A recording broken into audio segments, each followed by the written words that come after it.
Anda masih di Breaking News pemirsa. Korps Garda Revolusi Islam Iran merilis rekaman yang menunjukkan peluncuran gelombang rudal ke-26 saat operasi True Promise 4 memasuki minggu kedua. Sementara itu Kementerian Pertahanan Uni Emirat Arab merilis rekaman yang menunjukkan momen pertahanan udara mencegat drone Iran yang melanggar wilayah udara negara tersebut.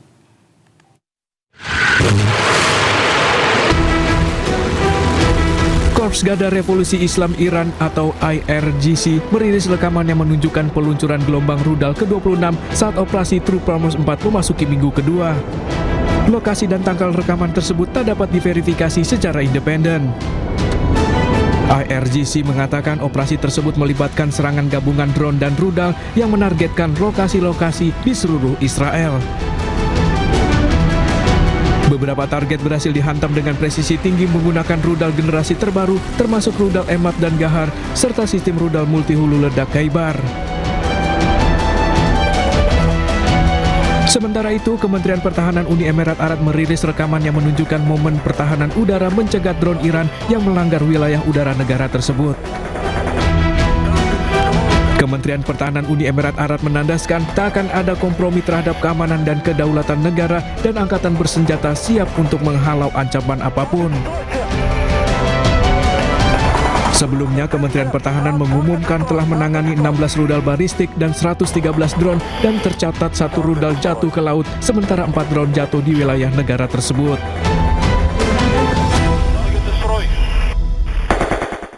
Akibat serangan udara Iran, 1 warga Israel dilaporkan tewas sementara 3 lainnya terluka. Sementara itu juru bicara pasukan Israel mengklaim 7.500 amunisi dijatuhkan di seluruh Iran. Sementara ada 600 target Hizbullah juga dihantam di Lebanon.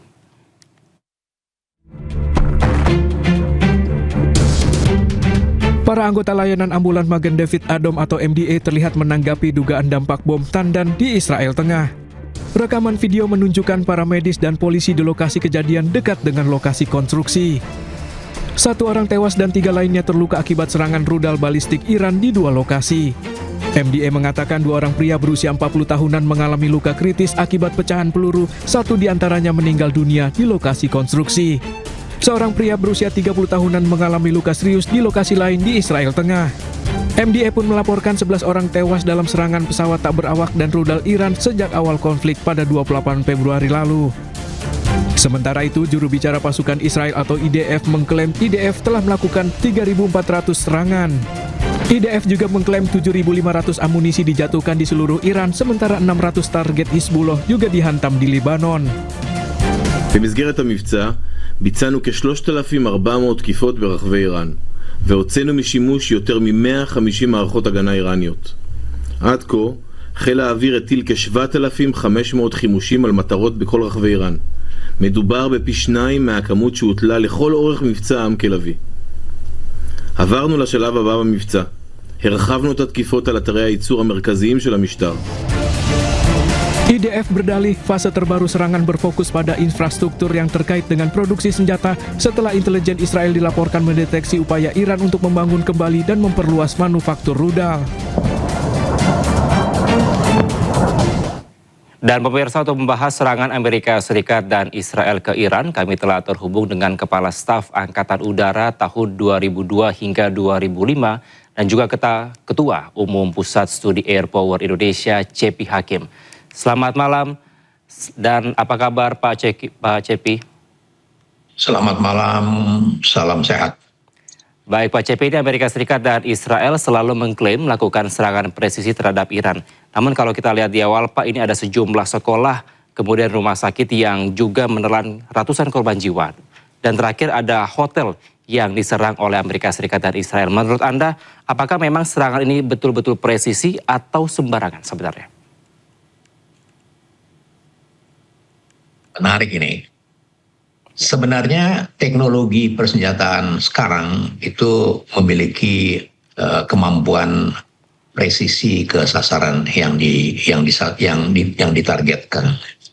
Tetapi kalau kemudian kita melihat sasaran-sasaran itu bukan sasaran-sasaran militer, bisa saja kemudian mereka ngeles itu salah sasaran dan sebagainya. Tetapi yang saya ingin garis bawahi di sini bahwa teknologi rudal itu sekarang sudah dilengkapi sedemikian rupa sehingga dia bisa mencapai target dengan presisi. Ya. Kemudian yang kedua adalah kita juga sulit untuk bisa melihat ini sebagai bahan-bahan untuk pertimbangan menganalisis karena berita yang simpang siur ya. Kalau kita dengar berita dari pihak Amerika Israel seperti A dan kalau dari pihak Iran seperti B dan sebagainya, belum lagi pemberitaan-pemberitaan yang tidak jelas sumbernya. Akan tetapi secara perlahan dan pasti itu memang kebenaran akan muncul ya, akan terlihat dari dinamika pertempuran yang berlangsung. Seperti misalnya kalau kita mengikuti pemberitaan bahwa pada hari kedua atau hari ketiga Amerika meminta bantuan Italia untuk ceasefire misalnya, itu tentunya bisa diduga atau patut diduga mereka tengah menghadapi tantangan ya untuk bisa meneruskan peperangan ini yang mereka mulai sendiri. Tantangan atau hambatan apa yang dihadapi kita juga belum tahu atau tidak tahu. Dan berlangsungnya dinamika peperangan di Timur Tengah ini memang cukup rumit. Karena dalam serangan balasan, Iran langsung menyerang pangkalan-pangkalan Amerika di negara-negara sekitarnya. Yang diserang sebenarnya adalah sasaran target pangkalan Amerika sebagai musuh tentu saja. Akan tetapi negara-negara tetangga Iran itu tentu saja tidak bisa menerima begitu saja karena itu merupakan wilayah kedaulatan udara mereka. Nah inilah yang menjadi semakin rumit dan ditambah lagi bahwa secara teknologis ya dan jumlah inventory dari persenjataan tentu saja Amerika dan Israel leading dalam hal ini. Mereka memiliki yang lebih dibandingkan dengan yang dimiliki oleh Iran. Tetapi di sisi lain Iran sudah well trained ya. Dia sudah diboikot, sudah diembargo sejak tahun 79, tapi dia masih bisa secara diam-diam membangun kekuatannya.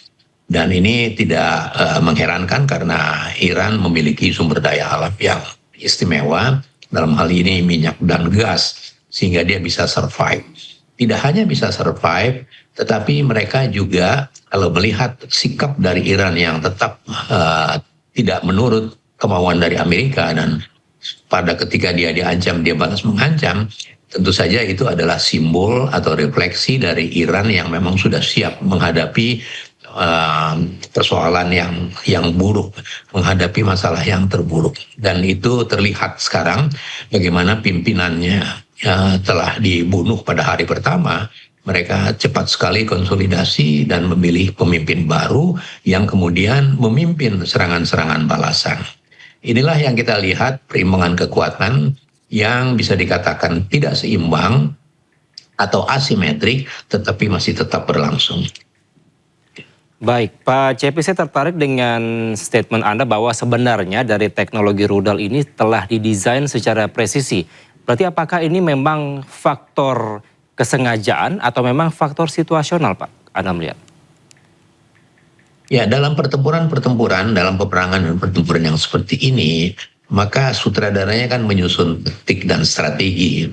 Dia mempelajari betul dari data-data intelijen yang dimilikinya, sasaran mana yang akan dijadikan target agar perang ini cepat usai, cepat dimenangkan. Nah, kalau ditanya apakah itu ada kesengajaan atau tidak kesengajaan, saya pikir dalam era teknologi persenjataan yang sekarang ini kecil sekali kemungkinan ketidaksengajaan. Ya, karena apa? Karena peluru itu mahal. Ya, pasti akan memperhitungkan dengan baik, dengan presisi, dengan tingkat presisi yang tinggi, agar dia bisa menghemat persenjataan yang dia miliki.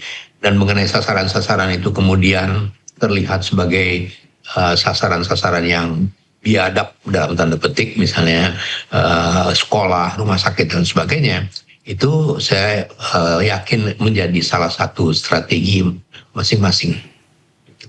Menjadi salah satu strategi dan taktik yang disusun dalam melaksanakan operasi ini. Oke, Pak Cepi, ini Anda melihat dengan adanya kepemimpinan yang baru, pemimpin tertinggi Iran ini telah terpilih begitu ya, dan ini nampaknya juga memicu kemarahan atau emosional dari Presiden Amerika Serikat Donald Trump. Tanggapan Anda? Ya, jelas kalau Amerika kan sasarannya pergantian rezim. Dan pergantian rezim yang diinginkan Amerika tentu saja rezim yang bisa diterima oleh pimpinan Amerika, dalam hal ini oleh Donald Trump. Kemudian kalau dia ingin ikut campur untuk ikut memilih pengganti pemimpin di Iran, itu kan akan sulit. Iran kan mempunyai cara tersendiri untuk memilih siapa yang akan meneruskan kepemimpinan. Itu sebabnya maka ada operasi-operasi dalam tanda petik adu domba di dalam negeri yang ada campur tangan dari pihak intelijen Amerika maupun Israel untuk menghasut rakyat setempat, untuk melawan rezim dan sebagainya. Tapi intinya adalah Amerika menginginkan atau punya calon sendiri yang akan didudukkan sebagai kepala negara atau pimpinan dari Iran yang dengan mudah bisa mengikuti apa-apa yang diinginkan Amerika. Sebaliknya, Iran yang berhadapan dengan tragedi besar ya, pimpinannya dibunuh pada hari pertama, tentu saja sulit untuk bisa menerima ini dengan lapang dada, kemudian menyerah atau dan lain sebagainya. Dan itu terlihat sekali dari setelah pemimpin baru pengganti yang dipilih, maka dinamika penyerangan itu semakin gencar. Itu sebabnya memang ini mengundang kemarahan Amerika dan Israel karena apa yang terjadi di luar dari keinginan mereka. Baik, Pak Cepi, dengan adanya terpilihnya pemimpin yang baru di Iran ini juga memicu adanya pernyataan dari Donald Trump yang menyampaikan bahwa akan melakukan serangan darat begitu kira-kira. Dan ini juga menarik, ada tanggapan dari Iran yang menyampaikan bahwa ini merupakan bencana mematikan bagi Amerika Serikat bila melakukan serangan melalui darat.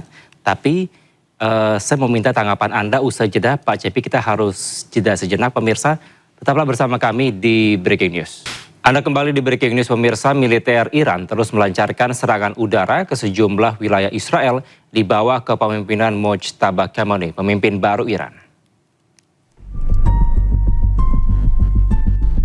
Inilah rekaman CCTV saat serangan udara Iran menghantam lokasi konstruksi di kawasan Israel Tengah pada hari Senin. Menurut layanan ambulans Magen David Adom, 1 orang tewas dan 3 lainnya luka-luka dalam serangan rudal balistik Iran. Ini merupakan serangan gelombang pertama di bawah kepemimpinan Mojtaba Khamenei yang baru terpilih menjadi pemimpin tertinggi Iran.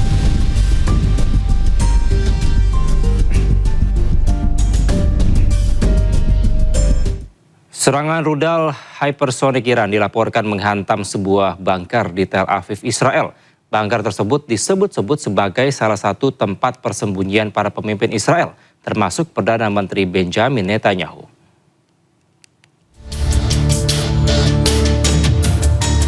Kobaran api melalap salah satu tempat persembunyian bawah tanah para petinggi Israel akibat rentetan serangan rudal Iran. Selain terbakar, bunker tersebut juga dilaporkan mengalami kerusakan parah. Bunker tersebut dilaporkan merupakan bunker terbesar di Israel yang difungsikan sebagai tempat berlindung para pejabat Israel selama konflik besar. Sejumlah saksi mata mengatakan terjadi ledakan besar yang diikuti kobaran api dan menyebar di seluruh area. Sejumlah bus dan mobil yang berada di lokasi turut ludes terbakar. Warga sekitar lokasi ledakan juga panik berusaha menyelamatkan diri. Laporan awal menyebutkan rudal-rudal Iran menembus sistem pertahanan udara Israel, termasuk yang membidik sejumlah lokasi paling rahasia di Tel Aviv.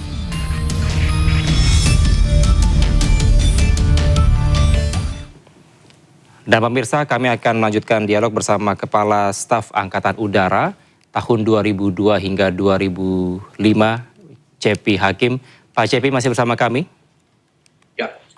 Baik Pak Cepi, saya melanjutkan pertanyaan tadi, bila memang benar-benar ini Amerika Serikat melakukan serangan melalui darat, apakah memang serangan ini akan berhasil atau justru akan mengulangi kekalahan perang Amerika di Vietnam dan Afghanistan? Ya, serangan darat ke Iran itu memiliki banyak tantangan ya, tantangan yang besar. Tantangan pertama adalah tentara Amerika tidak menguasai Medan. Sementara Iran itu terdiri dari gurun dan lokasi terrain permukaan yang sulit untuk bisa ditempuh.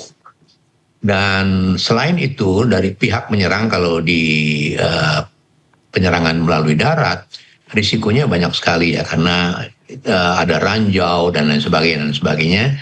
Di sisi lain, tuan rumah sangat familiar dengan rumahnya sendiri. Dia tahu betul di mana dia harus menempatkan dirinya dan menempatkan posisi dari persenjataan untuk membendung kedatangan lawan. Berikutnya lagi bahwa selama ini dalam sejarah perang, dalam sejarah dunia, perang yang melalui darat ya, yang dijalankan oleh Amerika itu jarang yang dimenangkan dengan mudah. Banyak contoh. Dan Amerika setelah tahun 45 berhasil dengan sukses membom Hiroshima dan Nagasaki yang membuat Jepang menyerah dan Perang Dunia Kedua usai, itu doktrin perangnya adalah serangan dari udara. Bombing to win, ya, dia mengebom untuk memenangkan perang. Itu adalah prinsip perang yang sampai sekarang kelihatannya masih digunakan oleh para pemikir tentang perang di Amerika. Perang darat banyak sekali tantangannya dan sangat sulit untuk bisa menembus Iran. Di samping itu, kondisi Iran sendiri, kalau kita melihat bahwa Iran itu sudah diembargo sejak tahun 79 dan dia masih bisa bertahan. Dan pertahanan Iran itu dipastikan, apalagi kalau di dimensi darat, mereka sangat menguasai medan dan sangat berbahaya untuk menyerang Iran melalui darat. Kecuali tentu saja harus disusun taktik dan strategi untuk melumpuhkan terlebih dahulu melalui udara. Dan itu juga tidak mudah karena respon yang pembalasan yang dilaksanakan oleh Iran selama ini menunjukkan mereka punya ausdauer, ya, mereka mempunyai stamina yang cukup tangguh untuk berhadapan dalam konflik perang belakangan ini. Kita lihat bahwa setelah diserang, mereka bisa atau mampu melaksanakan serangan-serangan balik dengan sasaran-sasaran strategis yang cukup mengagetkan pihak Israel dan Amerika. Dan kita belum melihat total kekuatan Iran sampai dengan hari terakhir ini. Sampai di mana mereka masih mempunyai dukungan logistik untuk mendukung peperangan ke depan. Tetapi sekali lagi, kalau kita berbicara tentang niat Amerika untuk menerjunkan pasukan darat, saya pikir tantangannya cukup berat. Oke, ini apakah keputusan yang blunder menurut Anda, Pak Cepi, dengan Amerika Serikat ini melalui darat menyerang Iran? Dalam rangkaian dinamika pertempuran itu kita belum bisa menilai keputusan itu blunder atau tidak.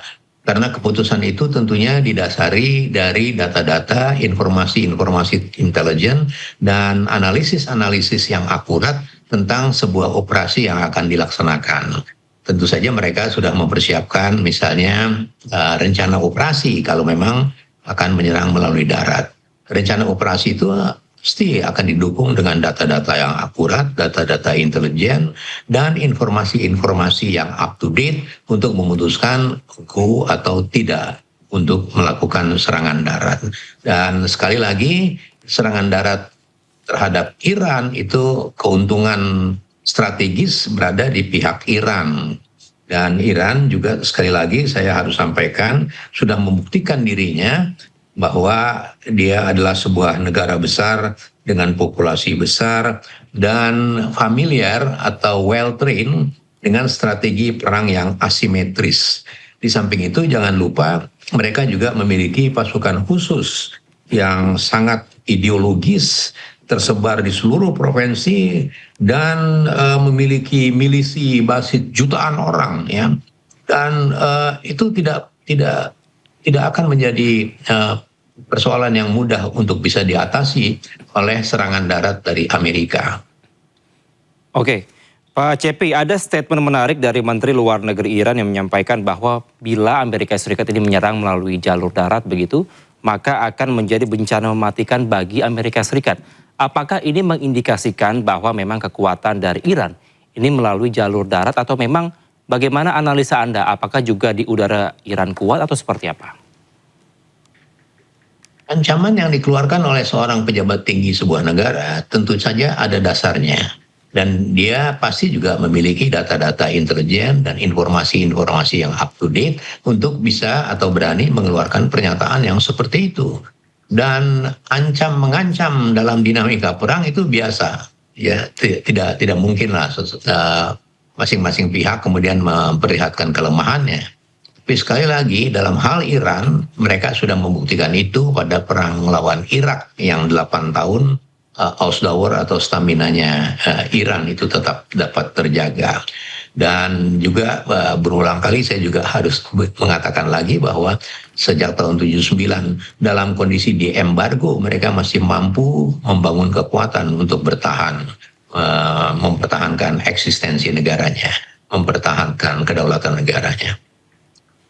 Baik. Pak Cepi, kalau kita juga berbicara mengenai Selat Hormuz yang memang ini telah ditutup oleh Iran, juga ada statement menarik dari Donald Trump yang menyampaikan bahwa tetap akan menjalankan kapal minyak Amerika Serikat namun tetap dikawal oleh kapal perang dari Amerika Serikat. Apakah memang ini dapat memunculkan adanya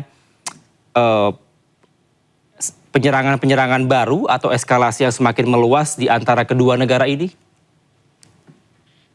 Penutupan Selat Hormuz itu adalah satu tindakan strategis, itu adalah sebuah trump card yang dimiliki oleh Iran.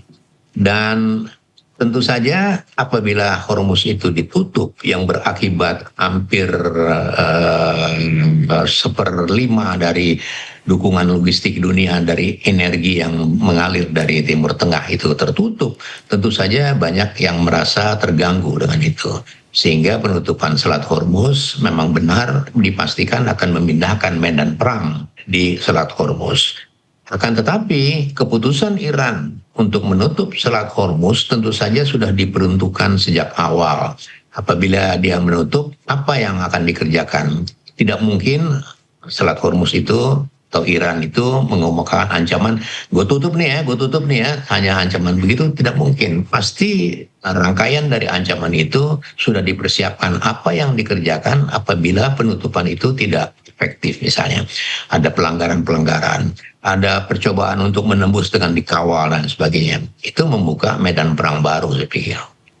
Berarti tidak akan ada opsi perdamaian dalam waktu dekat bila memang ini tetap dijalankan dan adanya kapal perang Amerika Serikat yang menjaga kapal minyak Amerika yang melintas di Selat Hormuz, Pak Cepi? Sampai detik ini saya tidak berhasil untuk mencari titik-titik harapan untuk peperangan ini berhenti.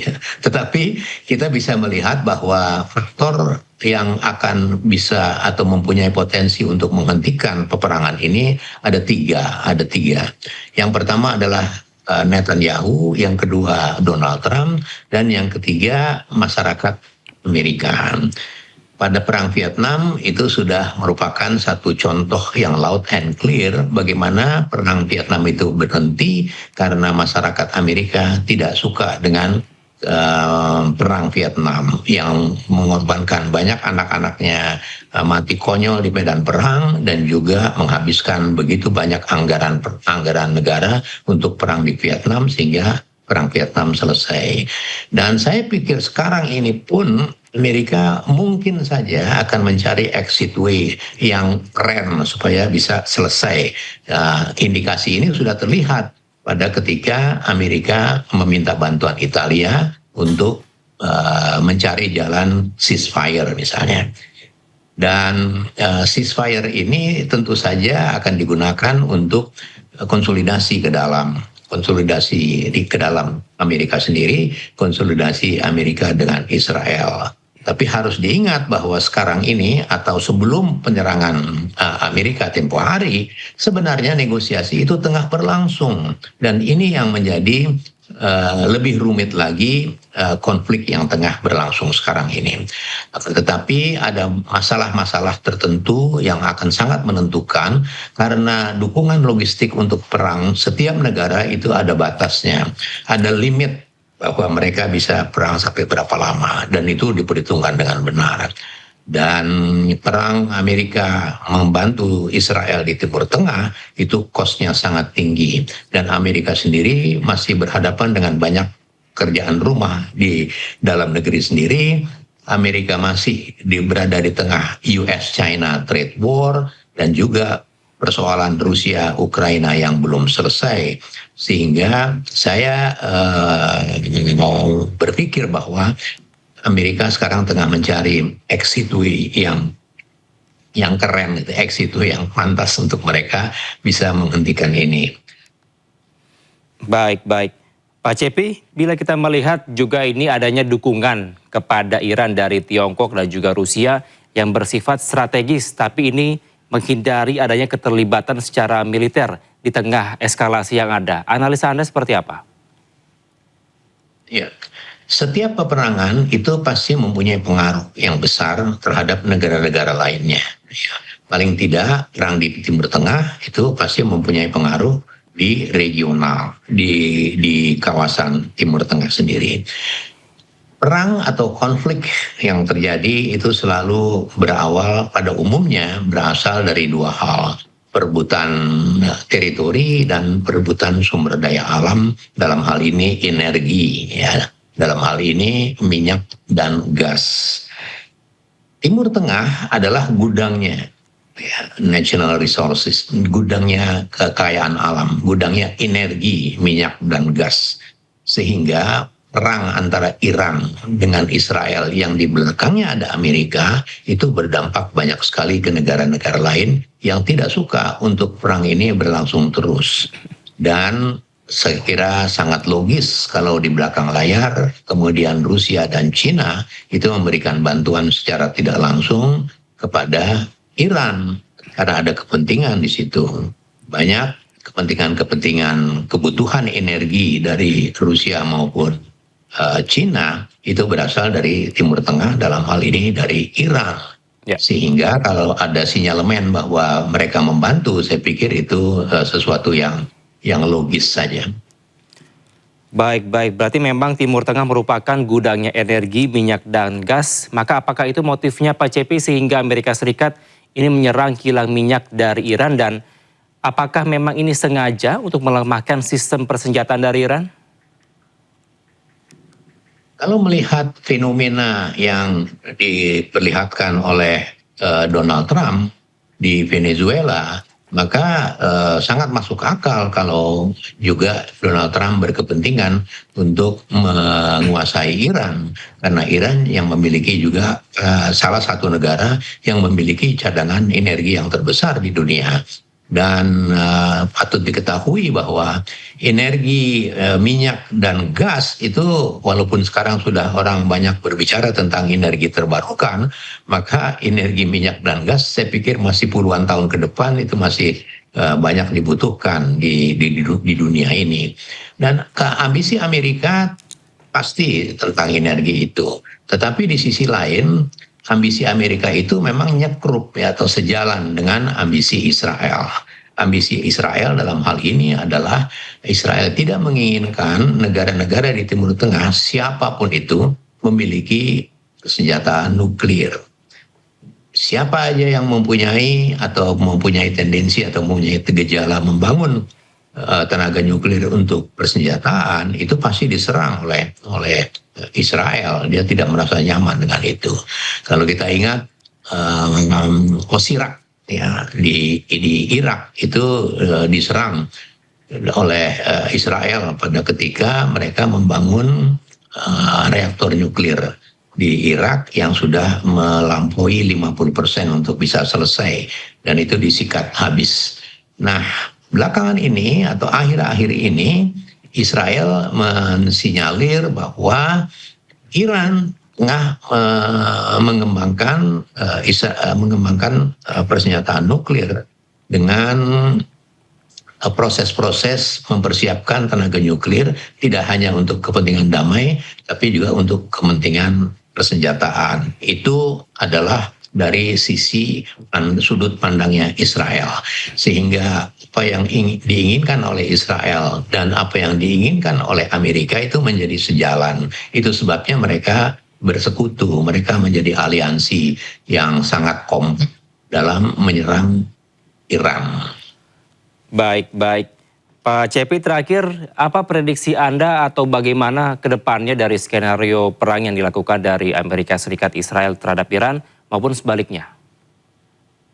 Ya, agak sulit untuk bisa meramal dengan kondisi seperti ini ya. Tetapi yang harus dijadikan pertimbangan utama adalah sekali lagi dukungan logistik perang itu terbatas ya. Dan apabila kita mempedomani keterbatasan logistik perang, itu tentunya harapannya akan bisa cepat selesai. Tetapi di sisi lain, perang yang berpanjang-panjang, perang yang berlarut-larut yang terjadi itu sudah biasa dihadapi oleh Iran, sehingga kita bisa mengatakan ini bisa cepat selesai, tapi juga bisa berkepanjangan dengan alasan-alasan tertentu. Sekali lagi yang bisa menentukan ini cuma 3 ya, Netanyahu, Donald Trump, atau masyarakat Amerika. Nah, masyarakat Amerika di mana sebuah negara yang menganut paham demokrasi tentu saja bisa menjadi penentu untuk perang ini cepat selesai, dan itu sudah ada contohnya di perang Vietnam. Akan tetapi apakah itu akan terjadi? Itu juga tidak mudah untuk diramal, karena kemarin di Kongres mereka yang anti dan yang ingin menghentikan dan yang ingin tetap meneruskan itu kalah, walaupun tipis ya, kalah tipis sekian persen gitu kalau nggak salah. Nah, perkembangan itulah yang harus bisa kita amati sehingga kita bisa sampai pada kesimpulan apakah perang ini bisa cepat selesai atau apakah perang ini berlarut-larut.